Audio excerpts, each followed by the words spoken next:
Criminology is a true crime podcast that may contain discussion about violent or disturbing topics. Listener discretion is advised.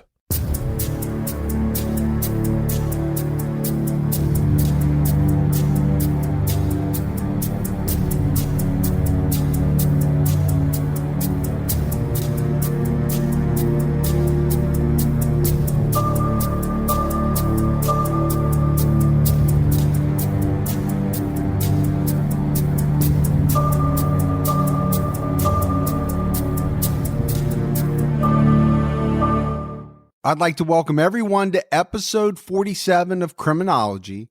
So, Morph, last week we put out part 1 of Maura Murray.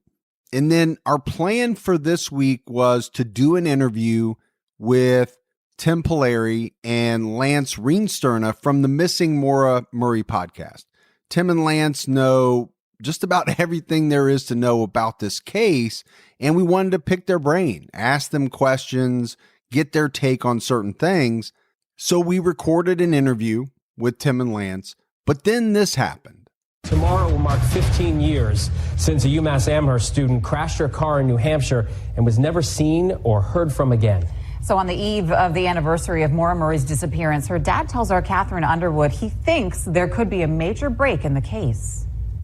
It's been 15 agonizing years since Fred Murray hugged his daughter. Everybody that ever had a kid in the history of the planet knows how I feel. And it can't go away. On the night of February 9th, 2004, Maura Murray crashed her car into a snowbank along this desolate road in Woodsville, New Hampshire, and was never seen again. When you're with somebody every day and all of a sudden they're gone, it's unimaginable. Maura's family has been searching for answers ever since, and now her dad has some news to share. I finally got so close. I'm standing on my daughter's grave, I believe. In early December, Murray paid for 2 cadaver dogs to search a private property near the crash. They both made positive findings for a cadaver buried under where they sat down. That's their signal, in the same spot. He believes his daughter is buried in that cellar. You can reach out and if the cement was near, I could start scratching with my hands and dig. And I would. Maura was a star athlete from Hanson, Massachusetts. It was around 7 o'clock that February night when, according to her family, a passerby saw Maura's crashed car and stopped to help. But Maura waved them along. He said, "Do you need help?" She said, "No, I already called AAA." That witness called police, but by the time officers arrived, she was gone. The Attorney General's office says it's aware of Murray's recent discovery in that nearby basement, but investigators say a previous search at that location turned up nothing. I would have heard about it. I don't believe them. So Murray is calling on the Attorney General to go back into that house. I want them to go in and dig my daughter up. But in his desperate quest for closure, he says if necessary, he'll find a way to do it himself. I'll fund it. I'll do it. Anything. That's my daughter. I want to bring her home and bury her. The Murray family tells me they're asking everyone, everywhere to join them in lighting a candle at 7:30 on Saturday night to show Maura the search continues. So that was kind of shocking news right in the middle of us putting together this episode. So we're still going to air the Tim and Lance interview. It's great. But Morph was able to get with Tim and Lance again after this news broke and do another short interview about this breaking news. So we'll play that at the end. So before we get to the interview, let's do our Patreon shout outs. We had Samantha Schertzberg, Vin Dirtstrat, Kimberly Howlett, Jennifer Rasmussen, and Kay Kroniski. So appreciate that new support. And like we always say, we appreciate the new support, the continued support. It really goes a long way towards helping Morph and I continue to put out this podcast. If you would like to support the show, you can do so at patreon.com/criminology. So let's dive right in. Let's hear the interview that Morph and I did with Tim and Lance. I'm Tim Polari, and I host a few different true crime podcasts with my good buddy Lance Reensterna. Thank you, Tim, for that wonderful pronunciation of my name. Yes, we do Missing Maura Murray, Crawl Space, Empty Frames. Got a lot of irons in the fire, in the crime fire. We are not. We don't have a law enforcement background or anything like that. We began Missing Maura Murray in July of 2015 as a weekly podcast, trying to promote a documentary that we were working on that at the time was called The Disappearance of Maura Murray. We ended up sort of having the podcast Missing Maura Murray become more popular than we had ever expected. And so there was a chance for a television show investigation to happen with that case. And so we really wanted that to happen because we thought the publicity that would add to the case would only help it. And so that ended up happening on the Oxygen Network, called The Disappearance of Maura Murray. It began airing in September of 2017. And we launched Crawl Space in February of 2017. And on that show, we do more than just one case. It's also true crime. We'll talk about all sorts of different crime elements. We'll talk to other podcasters, like we've had Morph on several times. And we'll get into deep dives on other cases, like the Brianna Maitland disappearance, or the Dean murder out of Jaffrey, New Hampshire in 1918. 1918, yep, the August of 1918.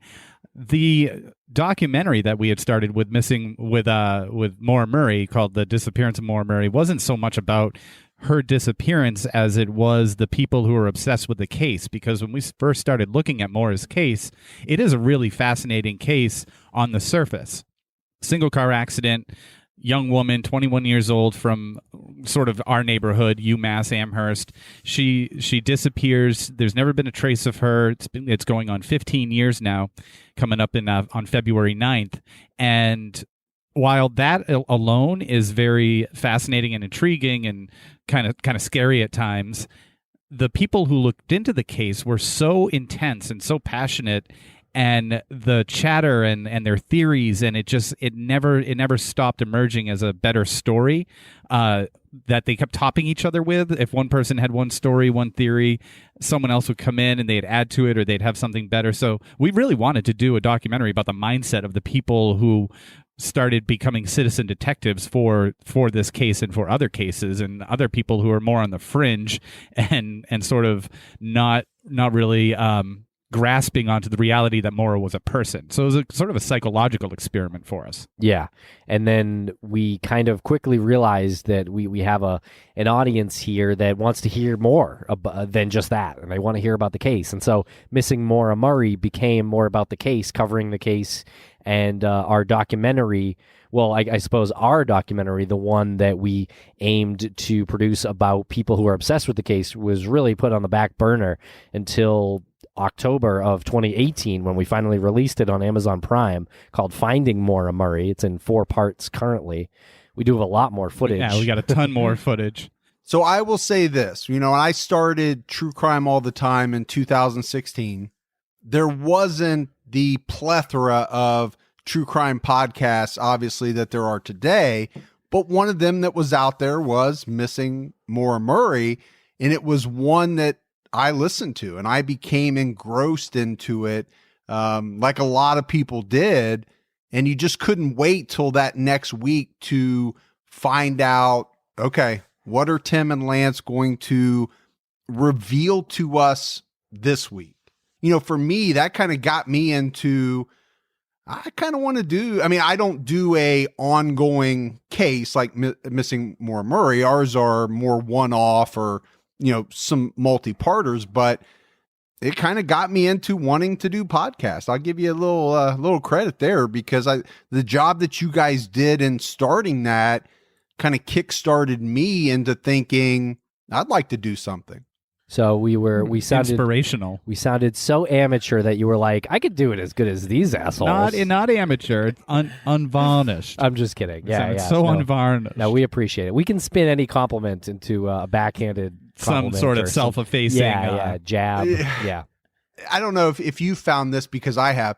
There are a lot of podcasts out there that are extremely polished, but I've heard from a lot of people that they like the I don't want to say amateurish because that's not the right word, but the back and forth of the host, the chemistry, maybe not so much of the music and production. And there are a lot of people that like that. Yeah. I mean, that's kind of how we started ours.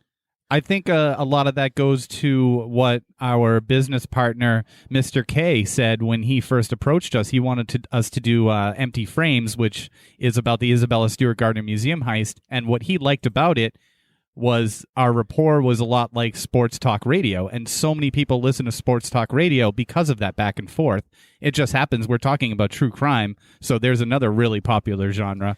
And when you have like those highly produced ones, it takes away from the story sometimes to listen to the Foley work and I don't know, it just pulls me out of it a bit. I don't think you get the personal connection when you listen to an NPR produced true crime podcast, right? I mean, I really think there's something more personal with a back and forth. Like we don't cut our breaths, like we're breathing right in people's ears. I don't think journalists who record for NPR true crime shows, that stuff's all written. It's kind of, they're just reading it off of a piece of paper or a screen. So there's a huge difference there in the personal connection that the podcaster has with the audience. And another thing is when you know that it's pre-produced when you start it, you don't feel like you're being taken along the narrative as the hosts are. You don't feel like you're experiencing it in real time as the host. You know that there'll be an end, and it's just a matter of what's going to happen to tie up this story. Right. Well, and I think that's what I hear the most is from audience members. They feel like they're sitting around with us, listening to the story as they would a friend or a group of friends. I hear that a lot. Yeah. I really wanted to give you guys props because you were on the forefront, at the forefront of this true crime kind of podcast movement. And there's been, hundreds, maybe 1,000. I don't know how many are out there now, but all right. So let's get into Maura. Okay. Lance, you mentioned it, 15th anniversary. This episode, part 2, is going to air February 9th. So it will literally be the 15-year anniversary of Maura's disappearance. When you guys sit back and you realize that it's been 15 years, does that, number one, surprise you? And then number two, do you feel like there should have been, by this point, some sort of resolution in this case? Oh, man, good questions. Yeah, there's layers there. I think being surprised that we're still here and it's 15 years and we've been on board for like 4 of those years. Like initially looking at this. I guess from the bird's eye view, it is really mind-blowing to me that it's been 15 years and there hasn't been a single shred of evidence. Well, especially with the amount of publicity that's been raised in the case, you do hear that helps these cases. And so far as we know, it hasn't helped to the point where there's evidence unearthed. It has shined quite a light on the case. But yeah, I mean, it just seems like the further we go, and we're at 15 years now, it just seems like this might have been a random crime, and it didn't really seem like that before. It felt more solvable before in some ways, and I'm not saying it's not solvable now, but there's been an incredible light shown on it in the past few years, and for seemingly nothing to have shaken out at this point is a little depressing. Yeah, it's a little disheartening, but another thing that is surprising after 15 years is finally seeing organizations come together to work on, you reminded me when you said unearthing maybe some evidence. We've had people reaching out and volunteering with GPR, with, a guy down the street will say, come by and grab a shovel and crowbars if you ever need some tools. Like all of a sudden people are coming together to make something happen. Yeah, so when we got involved, it was around the 10-year mark or something like that. And a lot of the questions that we had then have been answered. It just hasn't led to an answer in the case, unfortunately. That we know of, yeah. Yeah. I mean, the whole run of this podcast and the whole TV show has really kind of axed out a couple of theories that people have, a lot of questions people had. Maybe this person did it, and we're left with it. To me, kind of seems like Maura got into a random person's car. And it's a really funny question or funny timing with the question that you just asked, because Tim and I, this is not a plug, but it's kind of a plug. Tim and I are working on the creator commentary for the early episodes, and they're available on Stitcher Premium. And we did that so that we could give somebody something more exclusive as far as listening to episodes of Missing Maura Murray from 3 years ago. And it also gives us the opportunity to listen back at anything that was put out there as far as information, details, facts. Were they accurate? How did it change? And we get to comment on that in today's world. So you get to hear what it was back then, and you get to hear it now. So it's funny you ask that question, because we're currently experiencing that as we're listening to these old episodes and thinking back and just commenting like, okay, well, that is now like this, or we know that this is no longer a fact.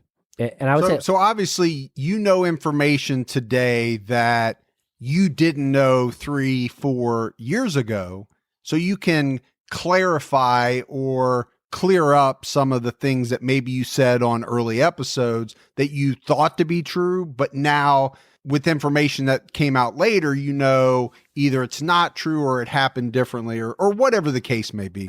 Absolutely, 100%. Yep. And you can confirm and clarify and clear up the three C's now. It's a great opportunity to be able to do that, because as you guys know, once you say something, it's out there and you can't take those words back, really. But if people are following along this journey with us, then this is the best way to hear what we feel about everything we said now. Hear it now. Are there some big misconceptions in this case that perhaps you guys have stumbled across that are still out there that people should be aware of? No. I think he's being sarcastic. Misconceptions. Yes. Yeah. My new favorite one, sorry to interrupt. Go for it. My new favorite one is that the cadaver dogs went bonkers at the A-frame house. And everyone thought that when cadaver dogs get a hit on a scent of a dead human being, then they go bonkers. And people have been saying that for maybe 7 or 8 years. And it turns out that due to the people who came forward and working with cadaver dogs, they don't go bonkers. They do the opposite. They sit down and they stop. Right. So this is a great example of how the case has changed a little bit, because we now know that Maura Murray is not on the A-frame property. We did not know that in 2011, and we also are pretty sure that Maura wasn't on neighbor Rick, who was right there on his property. We had dogs there. We had GPR there. We thought we had something really interesting for a minute, but we didn't. So we were actually able to cross off a lot of the questions that rose from doing the initial run of the podcast, like the A-frame, the Moulton brothers, the SUV 001 versus 002, that misconception. Right. Witness A. Yeah. So, and unfortunately, what we're left with, it could be random, which, as you guys know, is the most difficult thing to solve. And we did touch on the SUVs, 001, 002. We talked about Witness A. We did not get in. Obviously, we couldn't do the deep dive that you guys did over. How many episodes have you actually done on Maura Murray? Do you know? Before switching in, I know you switched into some other cases. Well, we've covered a few other cases on that feed, but I would say north of 85 episodes on Maura, just like a handful on other people like Brianna Maitland. We talked to a few other people that we didn't really touch on Maura so much in a couple of cases, but all still within the Maura world, though. Yeah. Right. So we obviously couldn't go in depth, and we're going to tell everybody. You couldn't do 85 episodes on that? Come on. No, we chose not to, but we're going to tell everybody, hey, you listened to ours, you heard I'll call it the details, but there's so much more. If you want to dive into this head first, you've got to go out and listen to Missing Maura Murray with Tim and Lance. But we didn't touch on the A-frame. We didn't touch on the Moulton brothers. We didn't touch on some of those things. You mentioned the publicity that this case has generated.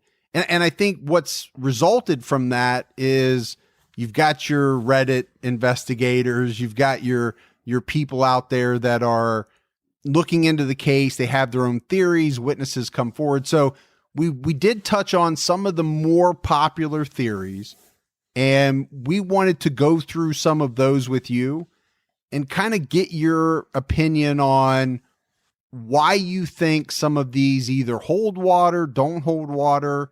So let's start off with talking about, Maura simply wandered off from the car and died from exposure.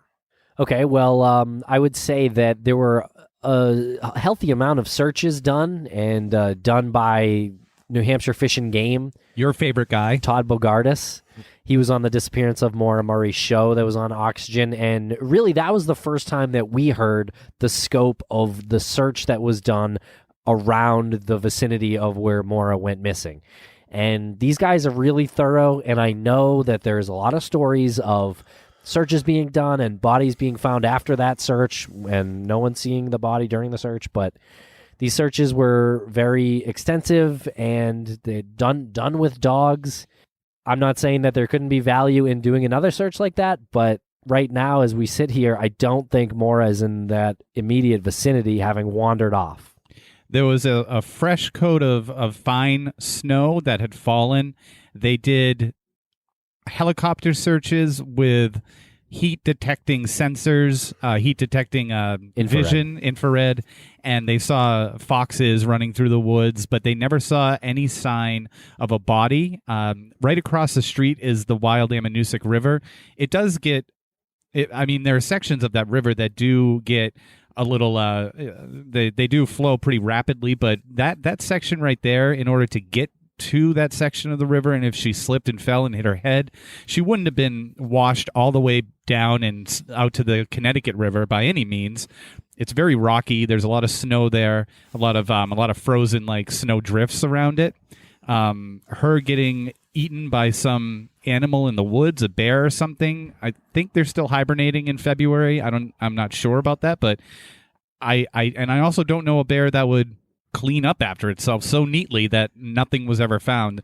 There was extensive searches into that area, no footprints, and the dogs are really what it comes down to. The scent dogs lost the scent on the road about 100 yards up. One thing that too we touched on a little bit is if she's got the clothes on her back, it's snowing, it's cold out there, how far could she really get, especially if she had any kind of alcohol in her system that could have caused her to get hypothermia faster than somebody that wasn't drinking. So you wonder how far she would have gotten before she would have fallen and collapsed, and you think that she would have been found easier if she simply walked off. Well, there's a kind of a misconception that it is so remote there, and she's at the base of the White Mountains, and she's surrounded by a lot of like isolation. But that stretch of road right there where she crashed has 4 houses or 5 houses within shouting distance. If she had walked along the road, it's such a narrow road, and it is a very busy road. With no sidewalks. No sidewalk, yeah. She would have been seen if she had walked and gotten to the point where she suffered some sort of hypothermia and collapsed. She definitely would have been seen by someone. Unless she was like running along and ducking into driveways or wooded areas for every car that drove past for like an hour, she would have been seen by someone, I think. And again, back to the dogs, they lost the scent. They lost the scent at a point where, if it would have been the same way Maura was going, if she got into a car, it would have been the same way Maura was going, same direction, and they lost the scent right where she would have gotten into a passenger seat. Like right on that side of the road. On that side of the road, going the direction that her car was traveling before the accident. So it does seem like she got into a vehicle to me. So I had this question because, you talk about the fresh snow.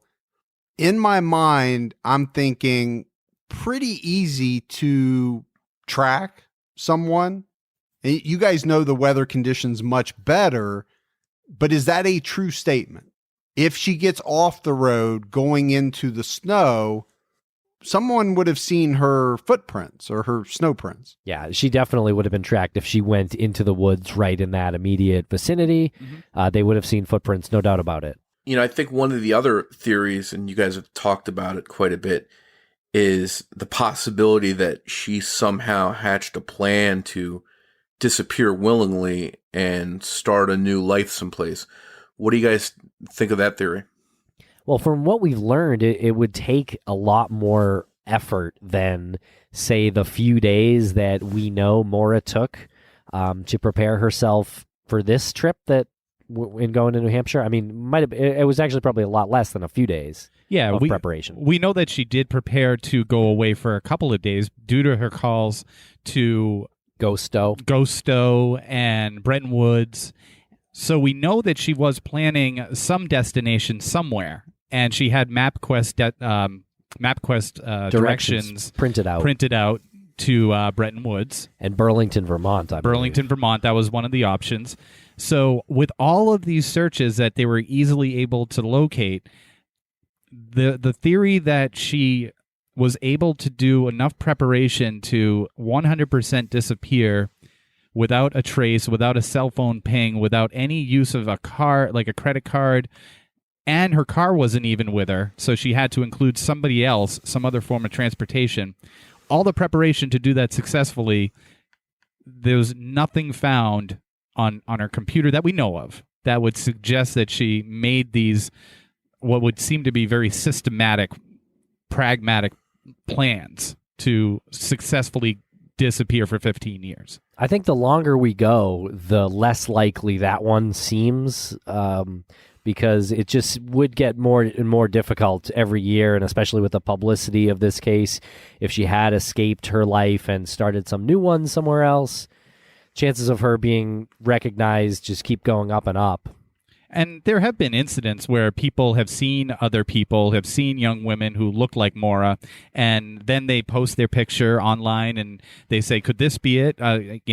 We're praying that this is Maura, and they're not realizing that this is not Maura, and it's somebody else's image that's now online. And then that person's like, please take down my image. And then they go, well, why is this person demanding their image? It must be Maura because they don't want their image out there. And it's actually just somebody who's in privacy you just invaded. So even with these really what seems to be solid leads, it's not a lead because it's been a bit polluted by some people who really want it to be the case. They want it to be their solvable theory. Yeah, and we've heard from no one.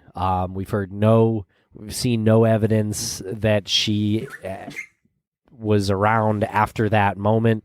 We've heard from none of her friends or family who, believe she ran away or anything like that.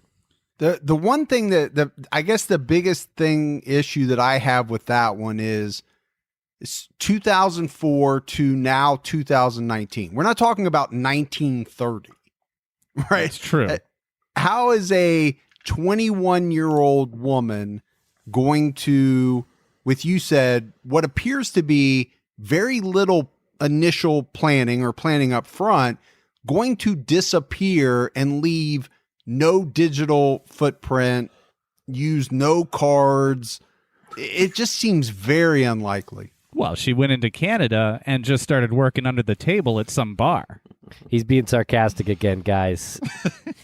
Sorry. Yeah. Not it does. Lance. It seems unlikely. It really does. Her social security number had never been touched. By her at least. We believe there was some fraud activity at one point. But yeah, there was money. I think a lot of people talk about the $4,000 that Fred had, and he brought with him the weekend before she went missing to look at a car from his story. Apparently, a lot of that money was put into an account that Maura could access, and we're told can even still access using her social security number, but never has. In order for her to pull that off, she would have to not be a part of any social media. She probably couldn't have a cell phone in her actual name, and she would have to stay away from any photo that was taken of her. Now, that would be easy to do if she was in a big city, but there are more people in a big city who would be more likely to listen to podcasts or read blogs about her. So then she would have to think about going to a small town, but then she's more recognizable as a stranger who goes into a small town. So to get away with it for 15 years is she would have to be funded. And living in a cabin in the woods in like northern Maine. And there is a theory that kind of has come up over the years that maybe she was some kind of government spy, some CIA operative or something like that. And to be perfectly honest, I find that more reasonable now than I ever have. Because it's happened. Yeah, there is actually a little bit of precedent of that. Even someone from West Point having joined that lifestyle, having disappeared, and then joining the CIA. Of course, that was a very long time ago. But I am more prone to believe that than she went missing on her own and is working under the table somewhere. Seems really unlikely. And you think if she came out right now and said, "Here I am, I'll sell my story," you think she could make a fortune to sell her story and come out now that she might do that? So that seems like another reason to think that she's not out there someplace. That's a great point. That would be a worldwide story, no doubt about it. But yeah, if she's listening to this and then she knows that she can come out and say, "This is what I was doing and this is why I ran away." That's a great point. Yeah, she could make a killing. Yeah, you're right. So I think, and you guys have already touched on it, a little bit of foreshadowing, but when you get into the theory of Maura was the victim of foul play, sounds like that's probably where the two of you are leaning at this point with all your years of research and all that. So if that was the case, who in your minds are, if you're willing to talk about them, some of the suspects, persons of interest that should be considered? Well, good question. Yeah, I would say that is the direction I lean in at this point because of all the factors, and we haven't heard anything else. There hasn't been any other leads. I would say that the best piece of advice we can follow is what Jim Clemente said on our episode where we interviewed him. He came in... He's an FBI profiler, former FBI profiler. Oh, I'm sorry, yeah. A former FBI profiler, Jim Clemente. He came into this with just a very broad-stroked knowledge of Maura Murray's disappearance, and that was sort of by design so that he didn't have this preconceived notion. And because of the area she went missing, or where she had her accident, her single car accident, it's not so much right off the highways. It's like 9 or 10 miles on either side off the highway. And he brought up the fact that that is quite a distance for somebody to just happen upon. It is sort of a main route, 112 and the Kangamangas Highway, but that time of the year in February, it's not really a main route. So it's either somebody who is familiar with that area, knows that that's a cut-through highway, or somebody who lives in that area. And if it's somebody who's familiar with that area, that's probably somebody who vacations there or skis there or hikes there. Considering it was February, it's probably somebody who skis there if they're there for seasonal activity. Yeah, and so I think Jim Clemente's point, and I think it's pretty well taken, just to reiterate, is that this probably wasn't... It wasn't like Maura was hitchhiking on the highway and could have gotten picked up by some truck driver driving many states, and he could have dropped her, 5 states away or something like that. This road that she was on is in between two highways, and whoever was traveling on it is either knows the area or is local to the area. We've only been on that road because of this mystery. I've never been there. Some other reason, like going somewhere else. You know what I mean? There's almost no reason to travel somewhere else and hit that road. She was going somewhere. There was someone who was familiar with that road who went by, and I believe she got into that person's car. They must have offered help. It wasn't the bus driver. And like a follow-up question oftentimes will come, well, if she got into a random person's car, why didn't she take the bus driver's help? Well, I think at the time that the bus driver, Butch, came upon her accident, she said to him that she was trying AAA. He knew that wasn't exactly true, but what I think she was trying to do was get the car out of there, whether it be with the help of AAA or whether it be with the help of her own power, her own ignition. That she tried to start the car 9 times. We don't know if that was before or after Butch showed up, but I would be willing to bet that some of those clicks were after Butch left. She put the rag in her tailpipe herself, we believe, trying to perhaps get a little more oomph for the car to perhaps start or to get out of the little ditch she was in. So we believe at the point she told Butch she didn't need help, she really thought she was going to be able to get help herself. And then when Butch took off, she realized she could not get the help she needed herself by either calling AAA or by starting the car herself. So then she got out and started walking down the road like I believe most people would do. Right. Some people, and I think it's a really interesting theory, is that where she had her accident, if she walked to the east, where in the direction that she was traveling, in the direction that the dogs lost her scent, she has her cell phone. It is a little bit of an incline there, and back then, like if you lost your cell phone signal, people would hold their cell phone up and try to get a signal. And maybe she did see that this was sort of uphill a bit, and she was walking in that direction to try to get a cell phone signal. It's just a really interesting sort of human theory that I like. And one thing that's interesting is there's such a small time frame to work with here, because there are other people driving on that road, and whatever happened in such a small amount of time that it almost makes you wonder how it happened just in that window. Yeah. Yeah, that's something that we always talk about, is this window of time. And it could have been after Faith Westman hung up the phone with 911, and in between that and when Butch went inside to call and then came out of his house before going back into his van to do his paperwork and look at the scene.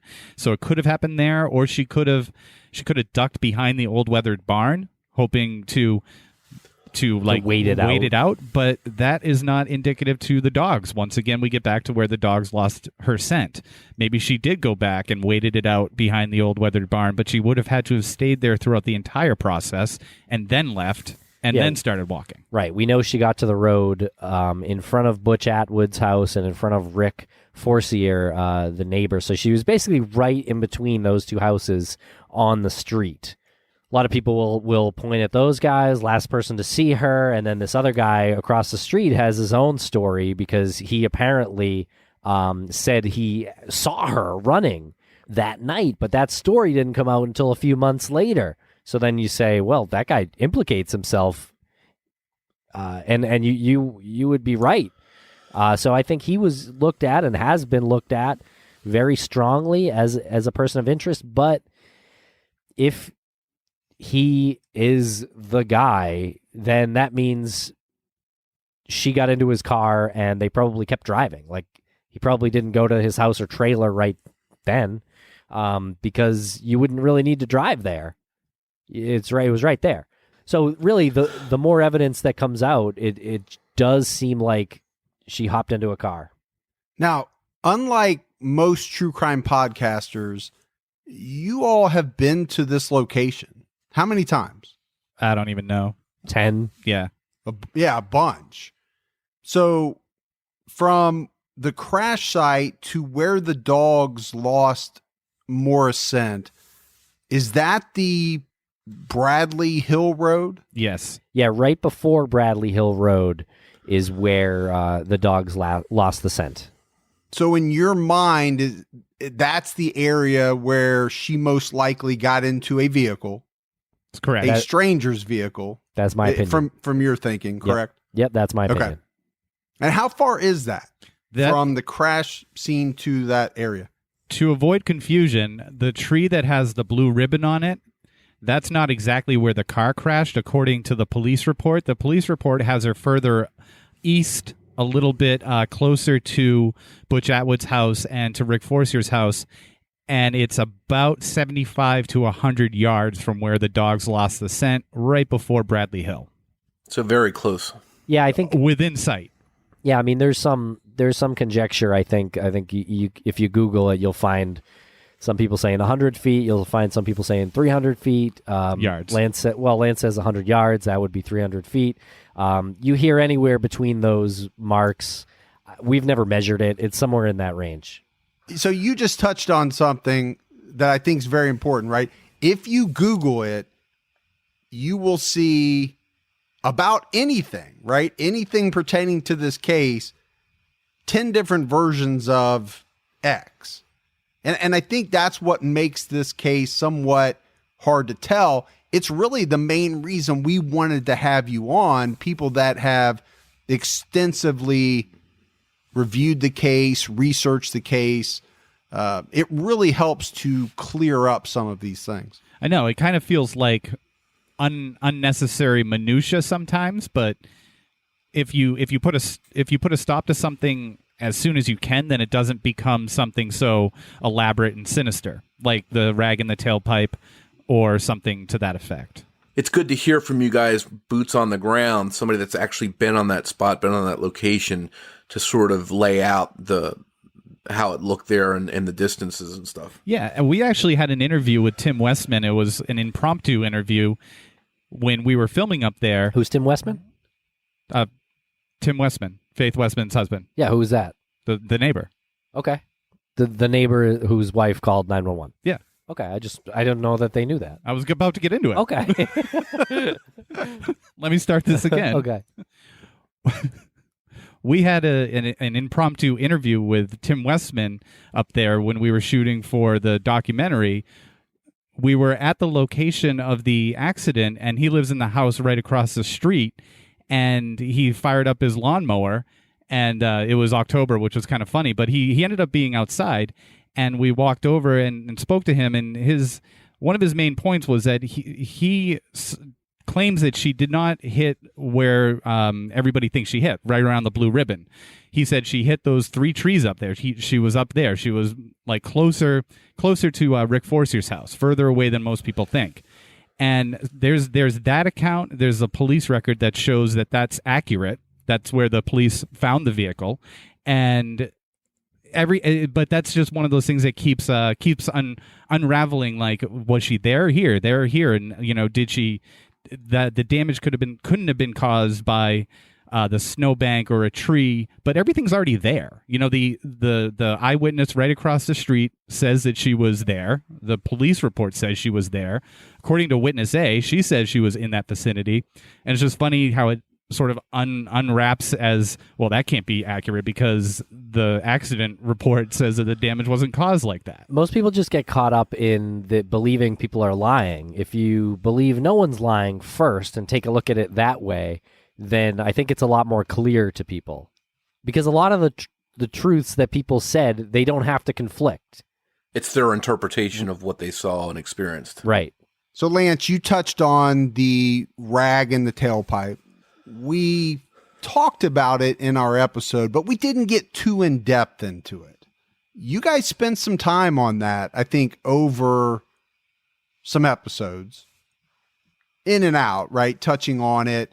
I didn't know if you could just kind of talk about, maybe what people thought that meant in the beginning and maybe what you know now about that.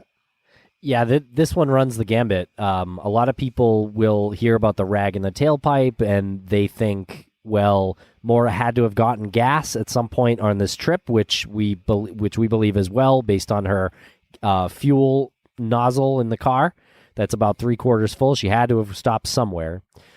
A lot of people will say that some bad guy saw her filling her tank, and they snuck up and put the rag in her tailpipe and then followed her and waited for her to skid out, and then they abducted her. A couple of problems with that. They would have had to have been like 10 minutes behind her, and the rag would have kicked out. The rag most likely would have kicked out, and it also doesn't seem like there was any kind of struggle in getting Maura into a vehicle. And once again, we just come back to the facts that Faith Westman across the street calls 911 and says that there is activity by the trunk. And we know that Maura, based on conversations with Curtis Murray and Julie, and they've seen and they knew that their father, Fred, had told Maura to put the rag in her tailpipe because her car was running on 3 cylinders and it was going to start smoking and popping. And, if you wanted to just kind of get through campus, driving through campus, like put the rag in the tailpipe, that might get you past like some campus cop or something, so it doesn't raise attention. So we have that account. We have Curtis saying that he's seen this happen. We have talked to people, Faith's account that's documented on the 911 call. We got the 9 clicks. The 9 clicks of the ignition that she tried to turn over. So it is fairly safe to say that she put the rag in the tailpipe in order to try to get some more power to get her car started to get out of there. The fact that Fred even identified it as a rag that he owned and told her to put it in the tailpipe. Yeah. Keep this on you. The alternative is a little too far for us to believe that some random serial killer who kind of premeditated this, I guess, if he abducted her, happened to do the exact thing her dad gave her the advice to do. And such a roundabout way to abduct somebody. Yeah. Just bump her off the road. That road is like super windy. Right. If you see her at a gas station and her car is, clearly not a car that is like built for those roads. That Saturn isn't built for those roads. Bump it off the road and do what you're going to do. I mean, you're not going to go through this elaborate rag plan. Alternate theory is people will say, oh, well, she left the rag as a message to Fred to tell them that she got away safely. I used to like or that something. One. Right, or maybe the $4,000 got hidden in the tailpipe, and then the rag pushed it up.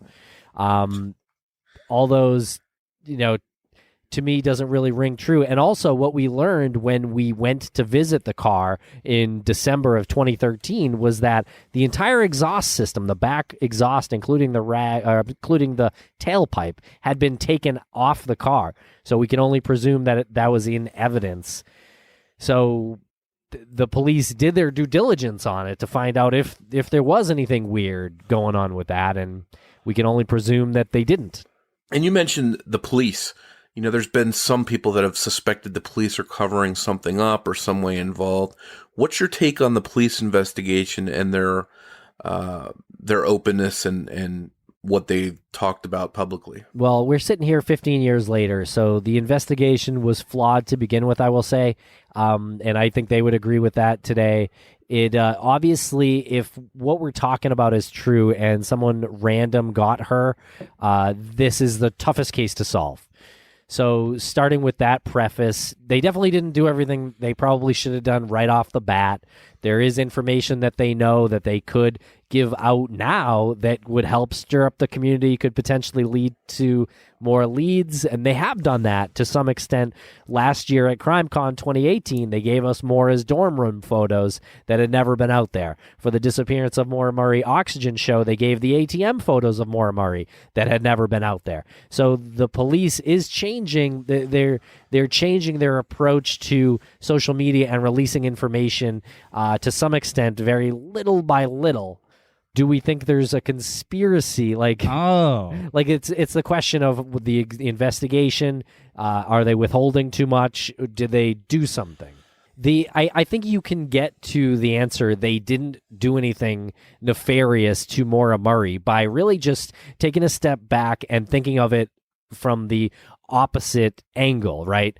So if the first responding officer or if the chief of police, who was, the conjecture that he was really driving the SUV, if one of them got her, the other one and the rest of the station at this point would know. They would have known about it. This couldn't have been done in complete secrecy from other officers. So now you're talking about a conspiracy. So you're talking about more than just one person. You're talking two. You're talking it's a station of 4. Station of 4. How is that going to go unnoticed? And you're talking about the senior assistant attorney general, who is really the authority on the case now, which includes the entire cold case unit. All these guys would have to be in on it. The entire state, like this conspiracy, would have to have started one 21-year-old woman from Massachusetts on the corner of this road that people don't drive on much, and now it goes all the way up to the State House. A lot of people like using the tourism thing, and they'll say that they're covering it up because they know that it'll keep tourists away from that area, and that's just a silly thought to have, because this is the White Mountains. It's been there for centuries. People have been hiking and skiing, and it's not going to stop. I mean, that's not going to stop. Bad things happen to people all over the country, all over the world, and people don't not go to a very, very popular tourist destination if that's their choice. Also, Cecil Smith arrested his superior, Jeff Williams, for drunk driving. Now that'll support people's theory of a conspiracy, Lance. So he's trying to get him out of the force or something. Like they do adhere to the law the best they can. Yeah, it's a hard leap to make, I think, at this point. They haven't done everything right. We know that. They're holding back some information. We know that. They haven't checked out this new lead that is apparently happening now. We know that. It's just really hard to believe anything nefarious took place. The official timeline that really doesn't work either. But again, the alternative is that a lot of people are in on this. It's really hard to believe. If you were to say one officer did something and kept it hidden, I could believe that, but it doesn't seem like the case here. So there's been a lot of conjecture that, because there's a lot of players in this case, from family to her boyfriend, all these people. There's been conjecture that not everyone's been fully cooperative. What's your take on that? I think the people who are not being fully cooperative are products of what happened over the course of a few years, a couple of years after her disappearance, a few years after her disappearance. So maybe from, say, 2008 to 2015 or 16, a lot of people looked at it. For example, Bill Rausch, her boyfriend, they look at it like, man, everybody who opens their mouth with this case either becomes a suspect or their lives are just put on public display for everybody to judge. So if anybody asks me, do you want to comment on this? I'm just going to say no, because they know what happened as far as their time during the search and the family's time during the search. And what does it have to do with anything that someone online wants to find out, someone on Reddit wants to find out? They're just going to keep their mouth shut. Right. And actually, here's a really good example of that. We did an episode, I think it was called Maura's Supervisor, episode 84, where we had this lovely woman named Karen into the office. She was, sort of witnessed Maura's breakdown a couple of nights before she went missing. A lot of people thought that could have led to her wanting to get away, and what was she really breaking down about. There were a lot of answers that Karen could have had that took the story one way or another. She came in here and sat with us for over an hour, but if you look at the YouTube video of this episode and read some of the comments, you will see people saying she talks way too fast. She's not even taking a breath. Are you sure she's not hiding something? I'm not kidding. There are about 5 comments on the YouTube video of this episode that suggest that she might have been involved in Maura's disappearance. Because of her speech pattern. Because she was very articulate and very short. I won't say she was articulate with her speech. She'd talk like and then be like, oh, but then I was, and so this is what really happened. So it made it impossible to cut the little thick. But a lot of times we will cut the ums and the ahs from an interview. This one, we kind of didn't have a chance for. Right, it's impossible. Yeah, she was sort of a verbal trained. We were it would sound like she was a robot if we were to just cut all those things. So we just let it go. And the result of that was people thinking that she was actually involved. She wasn't involved. Wow. It's just, you know what I mean? It's just people, I think to some extent, people who listen to the show think that, that it's a little bit of a hunt-a-killer kind of game. Can I find the clue that leads to the right answer? And that's all valid. I will tell you, there's no clue that Karen is giving in episode 84 that tells you that she's guilty of anything. And other people who don't cooperate, that might be a bit of a misconception. Some of the people up in that area, some of the neighbors, they don't cooperate because they don't want to be bothered, because that is why they moved to that area. And it's a big inconvenience for them to answer questions to strangers who come into their neighborhood and knock on their door. However, there are people in that area who have welcomed us in there and said, whatever you need to do, feel free to do it, because they know that we'll treat them with respect. But to say someone's not being cooperative in an investigation because they don't want a stranger knocking on their door in their neighborhood, I wouldn't use the word cooperative. I would say that they want their privacy. And there's nothing wrong with wanting your privacy. For police officers who people say aren't cooperating, they simply don't need to give you all of the information, and it's irresponsible for them to give you any evidence, any findings, any information. If a rusty knife that might have had bloodstains on it is passed off to law enforcement, they don't owe the public an explanation as to the results of that knife because people on Reddit are screaming about it.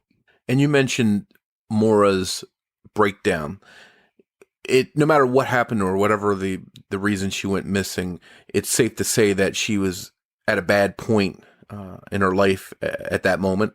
Yeah, nothing has led us anywhere other than Maura was having some stressors, some stress in her life, some emotional difficulties at that point. We have learned nothing in the run of this podcast that would suggest anything other than that. For her wanting to take a few days off or maybe up to a week off of school. Yeah, she was going through a difficult time, and we've heard from so many people who were her age at that time, who are her age at that, who are 21 now, who have told us, yeah, that is how I think. Yes, it is not uncommon for me to receive a bunch of bad news right in a row and consider maybe just getting away. Maybe just getting away and going to my favorite place and Maura's favorite place. One of her favorite places was the White Mountains. To do a deep dive like you guys have done into Maura's case, I assume you had to have had access to a lot of materials, police reports. How easy was it to get that stuff, and did you have cooperation with people to help you facilitate that? Yeah, it was right in the beginning. It was not as difficult as we imagined it to be because James Renner had all of the documents accessible on his blog, on his website, and it was pretty easy to get the dispatch logs and things like the old newspaper articles, any sort of coverage that was done for Maura at the time. What was a little bit more difficult was establishing a relationship with law enforcement and getting the item list that was in her car, transcripts from the Oxygen network. That was fun to get, but it seemed like, give credit to where credit's due. James did a lot of the legwork. James Renner did a lot of the legwork when it came to obtaining documents, and he made it available. Yeah, we got some from other private investigators who had been handed things from the Murray family or the Rausch family. That's John Smith. Aaron Larkin has gotten some documents as well. So we definitely have a lot of help in the community. I mean, in the community, they are able to pull together things. And Helena Dwyer Murray, who was the family spokesperson for a long time before she passed, had some documents on their site, and then they're on their Facebook page as well. So there was about as much as the police were able to let out. I mean, that was out. Just putting you guys on the spot, I think you touched on it a little bit earlier, but what are your personal theories about what you think happened to Maura? I think we kind of are more comfortable talking about that now because of the guests that we've had on the show, like the profiler, FBI profiler, Jim Clemente. I mean, we don't know what happened to her. No one knows, but we do know that it had to have been somebody familiar with the area. It had to be somebody who was capable of capitalizing on an opportunity like this, perhaps somebody who has a history of violence or violence has escalated since Maura's disappearance. So if you're looking for somebody, it's somebody familiar with the area or lives in the vicinity, probably has some sort of history of violence, and will maybe have some violence after the fact as well. Would probably have some knowledge of the woods, you would think, or at least some way to dispose of a body that hasn't, alerted anybody to it yet. So that probably means not too many people are involved in that too, or no one but this one potential person. Yeah. So you're talking like, why would you be knowledgeable about the woods in that area? You could hike, you could hunt, you could be some sort of fish and game expert, like a fisherman or something like that. How would you dispose of a body if you're not a professional serial killer? What do? Do you think about your time in the logging industry or concrete industry or something. Do you just have a big backyard where you could have gotten away with something? Built a gazebo or something. Or just built a grave and put dirt back on it. But again, I think this would be a one-person job, I think. If there's more than one person involved in this disappearance, I'm surprised they haven't cracked by now. Well, I think it's the same argument against the police conspiracy, right? Because we know from researching a lot of cases, it's really hard for people to keep their mouth shut long term. Yep, there's always something in it for somebody else if they have some knowledge of a crime. If you know what happened and you're not saying anything, that's more detrimental than you putting the right person in the place of, justice. Right. And so as far as a name goes, I don't have one to give you. I have a faceless person in mind, essentially, who was comfortable looking enough to Maura that where she thought this person was going to help her. But I think that's the key, right? This is, in your mind, somebody somewhat local to the area, but not connected at all, really, with Maura Murray before that. That's right. Okay. I don't want to put words in your mouth, but I definitely want to make sure I understand. That's it. Yep. 100% accurate. That is our beliefs. So what do you guys have coming up to mark the anniversary? I'm sure you guys have something you're going to be working on with the case. Well, we were going to release an episode where it sort of takes you through the case over the years and shows you how things have changed from the early days. Because, again, just to reiterate, the case in the public sector is completely different now than what it was in the early days and even what it was 5 years ago. There's so much more information out there now.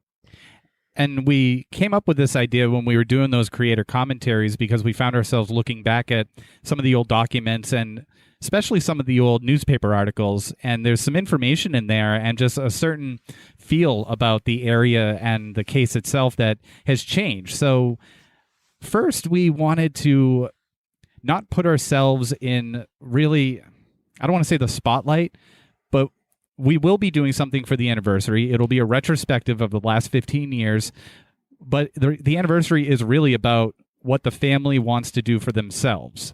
And a 15-year milestone is very important to the family, and they should have that for themselves. The anniversary of someone disappearing shouldn't be something that like people like Tim and I start to broadcast, like light the candle, post that on social media, pay your respects. But I think at some point over the past year, Tim and I just realized that's the family's moment. If we want to do something for Maura, we'll do something around her birthday and celebrate her that way. But this year, we just really want to do like a retrospective of where we have been and where we're at now. And we're trying to put some resources towards sort of celebrating Maura's birthday in the way that her disappearance had been celebrated a little bit in the past. And celebrate's the wrong word, but I mean memorialize the anniversary of her disappearance. So we are planning something potentially for May, some kind of fundraiser. May 4th is Maura's birthday. So there's a chance that something in the community comes together for that. Just based on the trajectory of everything you've learned along the way and all the evidence that you've seen and where things are now, do you think Maura's case is going to be solved one day? Yeah, I think so. Gotta have hope. Yeah, I think every day we see something that comes up with technology, whether it's DNA or, I mean, it's basically DNA. I think there's something that has to come up that'll lead to some answer. My biggest fear, though, is that it leads to something that just creates more questions. Like if her cell phone is ever found buried somewhere, that's just going to take this whole thing and just escalate it to another level. But yeah, I think eventually this case will definitely be resolved somehow. I don't know how or when, but it's got to happen. So, Tim, Lance, I definitely want to thank you for taking the time to come on, share some of your experience. You guys have put a lot of work into this case in particular. We touched on it, right, in our first part episode, but I want to encourage everyone, if you want to learn more about the disappearance of Maura Murray. And if you want to go into the deepest dive possible, go out, start from the beginning of the Maura Murray podcast and let Lance and Tim take you through it. And then check out Crawl Space, check out Empty Frames. I mean, these are great guys. You will like all of that. Oh, thanks. Thanks. It's very nice of you. All right, so that was the original interview that we did, and then the breaking news. So Morph was able to reconnect with Tim and Lance, and we want you to hear that interview. All right, so today is, what is today's date? Today is the 8th, February 8th. It's one day before our episode with you guys as guest is going to air about Maura Murray on the 15th anniversary of her disappearance. And I didn't even know this morning, but you guys told me there's some major news possibly in the case. Tell us what that is. The major news in Maura's case is that the Murray family, through Fred, they're working with a GPR company, a ground-penetrating radar company, and cadaver dogs, and they have a location which has been looked at since the beginning of Maura's disappearance, where police have cleared it, but Fred was operating off of a tip. The new owners of this location allowed them to come in. They did cadaver dog searches, and they did GPR, and the cadaver dogs had a positive hit, and the GPRs identified an anomaly. And that's pretty big, because if that's a body, then you have to wonder who else might that be. It's very likely that it could be Maura. Yeah, I mean, the presumption is that it seems like it could be a body, but we don't know. Dogs have been wrong before, but it does seem and there's video footage of this that was on CBS Boston, so you can check that out. There's video footage of these two dogs laying down. So it does seem like there was certainly at one point, at least, if not currently, some human remains under that spot. And whereabouts is this in location to where her car was found? They say that it is close to where her car was found, but it's pretty obvious that the family is working with the current owners to maintain the privacy, because especially around this time, there's always an element of dark tourism that happens in that area, and there's no way that there should be any compromise in the investigation by announcing a specific location. Now, when you say property owner, are we talking about somebody's front yard, possibly, or are we talking about a stretch of land? Well, it seems like it's in the basement of a house. It seems like it's in the concrete basement beneath the house. Wow, that seems like a place she wouldn't wind up accidentally. Well, no, definitely wouldn't have wound up there accidentally. Wow, that is interesting. Yeah. And has Fred ever gotten this excited or come out and had this kind of emotional reaction, or gotten this excited before about a possible development in the case? It doesn't seem like it. Not to our recollection. I don't think we've ever witnessed Fred being so convinced that this was his daughter. A specific location with specific intents to dig. Yeah. I don't remember a time when he was that passionate about something like that. But it is important to note, Morph, and I just want to put it out there that whatever the answer to this anomaly is, probably is not going to be resolved today or even in the next month, likely. You know, it's definitely something that the community, while we understand they're excited and everyone wants to know more, it's important to know that everyone needs patience right now. And have they given any kind of time frame about how long this might take? No, the police have said they were planning to potentially check it out in the spring, and now with this these interviews that Fred has done, it seems he seems to be trying to light a fire under them to get them there before the spring, or just to at least get them to commit to do this at all. At least accelerate the process. Well, and the news coming out right now, a day before the anniversary, is the timing is bizarre. You almost wonder if it's done to help create some awareness of the case that it doesn't already have. What do you think? What's your take on that?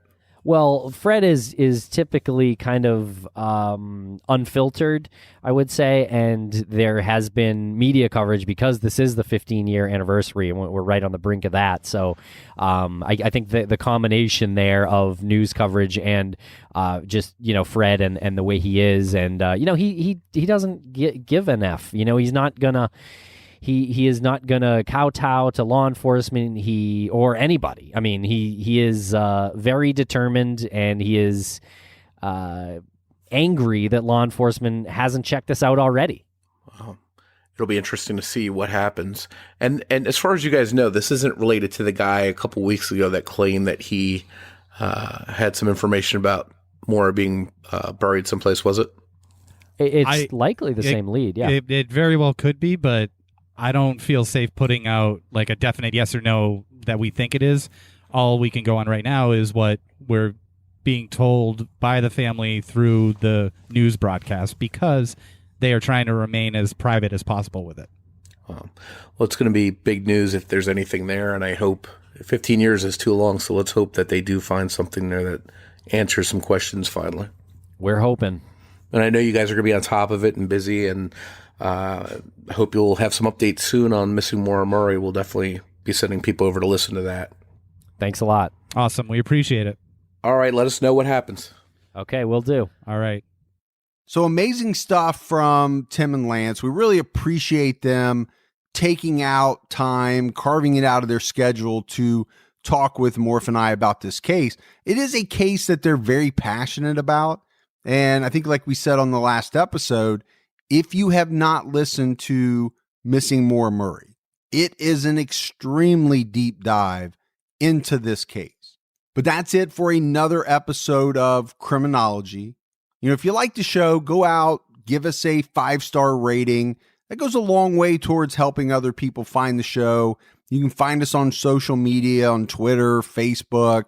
Just search Criminology. You'll find all of that. And Morph and I will be back with another episode next week. Talk to you then.